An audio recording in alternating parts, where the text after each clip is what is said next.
installed an American Rotary AD5 rotary phase converter to run a Bridgeport EasyTrack DX2.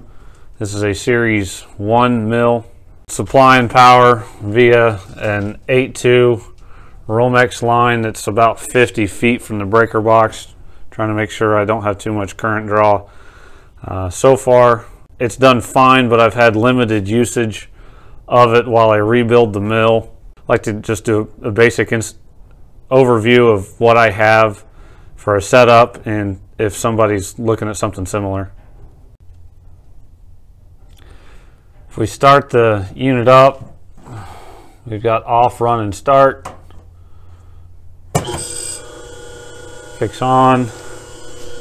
I've got the idler generator down below. Mine will rattle. It's kind of hit and miss. Something's just a little off on the device, even with just a slight side loading or something. When it gets going, if I have something pushing on it, it'll stop the rattle. But generally speaking, it's very quiet. And though I haven't loaded it very well so far, it's providing clean enough power for the primitive CNC capabilities of this machine that I haven't had any problems with it. On the inside of the box, you'll find the start capacitors at the top. We bring in the supplied line on the left, connect the two separate lines to those aluminum blocks, ground the cage, and then over on the opposing side, so the red and black are pass through line voltage to the generator, which is down below, green to ground the motor, coming back into it. The generated leg in blue comes back up into the aluminum block, and then we pass that generated leg back out through the other stud down to the device.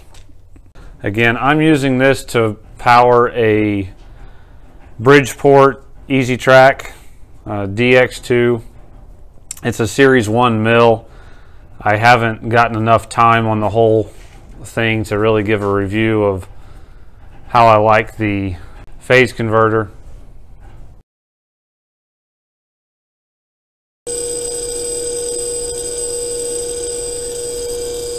This is the annoying whine that the idler will put off.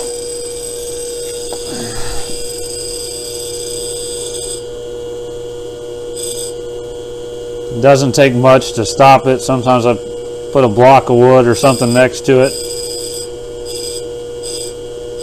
but it can be annoying if it's just running in the background with no load on it.